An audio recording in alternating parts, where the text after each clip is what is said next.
So the other day I got a really interesting video idea recommended in the comments, and it was, what would have happened had the Empire not fractured after the Battle of Endor? Great idea, and one that definitely is worth talking about. By the way, guys, this should remind you, if you're not, as we speak, feverishly typing down your idea for a future video, and also clicking like on all other good video ideas, then what are you doing? But yeah, I kind of just want to talk about it, maybe ramble a little bit my thoughts on the topic, and we're going to cover both Star Wars Legends and Canon, so the old expanded universe and the new canon. Let's start with the old. And the Empire fractured into dozens of major factions after the Battle of Endor because the Emperor had no real plan for succession. I mean, why plan for what's going to happen if you die when you don't plan on dying anytime soon? Anyway, it shouldn't surprise anyone that a power vacuum with no clear succession plan led to multiple wannabe emperors, some of which were flashes in the pan, others which stayed around for a little bit longer. One thing that's interesting is the degree to which some of these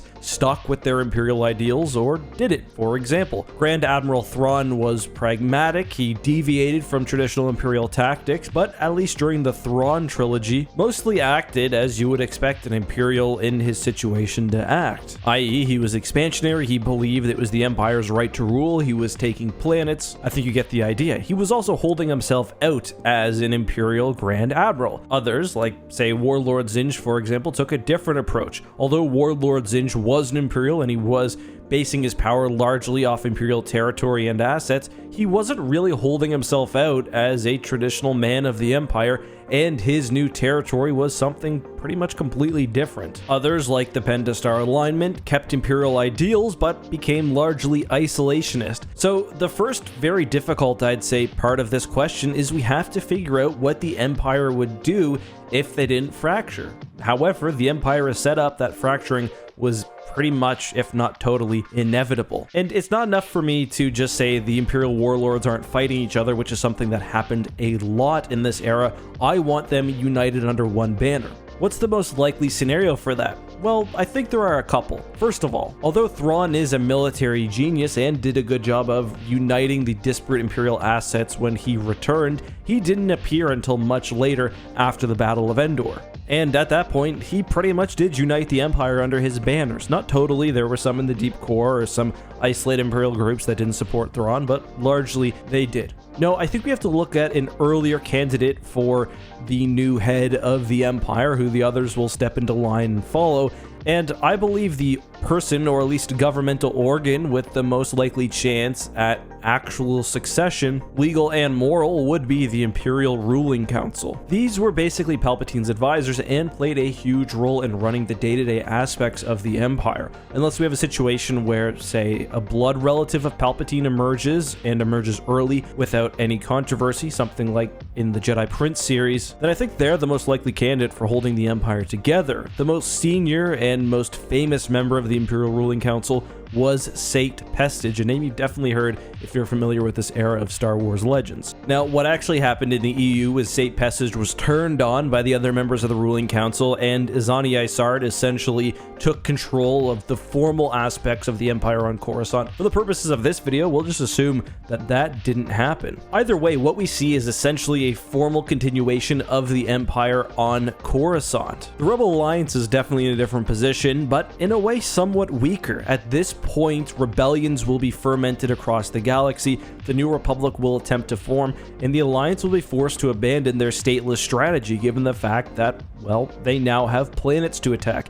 And I think the Rebel Alliance is going to have a very, very difficult time in full war against the Empire. The New Republic was able to grow in its early days because it took advantage of how fractured the Empire was. Rather than having to fight a unified front, they could run a campaign against Warlord Zinj, knowing that the neighboring Imperial factions may not strike or coordinate defensively, especially given all the infighting that was going on. For example, without the Pentastar alignment being somewhat isolationist, the fight against Zinj becomes more difficult. That's not to say the New Republic is wiped out completely, but I do think ultimately it may be a losing war. The key factor is how many planets turn to support the Alliance, how many are able to throw off the Imperial yoke, and whether the Alliance can collect territory, resources, and military assets beyond what they had after the Battle of Endor. If not, they're in big trouble. I say all this, however, there's one key thing here. None of it's going to last. Regardless of whether the Empire breaks up after Endor, it's going to, because Palpatine does not die for good at the Battle of Endor, and we know from the Dark Empire sourcebook that he is pissed. One of Palpatine's big things is that he despised Imperials who, after his death, tried to take power for themselves. In return, he most likely set the Empire against each other, pretty much burning it down in what was known as the Imperial Civil War. It's almost certain that he used the dark side to accomplish this, and with the remnants of the Empire burning down, he basically reestablishes himself with the Dark Empire. So either way, I think the Empire gets somewhat culled and Palpatine's most loyal are again brought into the Dark Empire. The bad thing is, I think in some form, the Dark Empire might win. The New Republic was only able to combat the Dark Empire because they had built up their military forces after years of basically controlling the galaxy. They've got a very large fleet, new militarized vessels. They had been dominant for some time, and I think if they were just out fighting a war against the Empire as a whole, they don't have the strength to oppose Palpatine, and he basically ravages the galaxy. Now, obviously, Luke traveling to Biss and sacrificing himself, or thinking that he's sacrificing himself to take down the Emperor, doesn't necessarily change because of military might, but even if Luke is still successful in this case, I don't think the Rebel Alliance manages to take out the second Eclipse Super Star Destroyer, and I think in some way the Dark Empire continues and probably becomes successful. So yeah, that's my take on Star Wars Legends. Canon is even more difficult because Palpatine specifically designed the Empire to break apart through plans like what was executed at the Battle of Jakku to the contingency and more. So assuming all of that doesn't happen,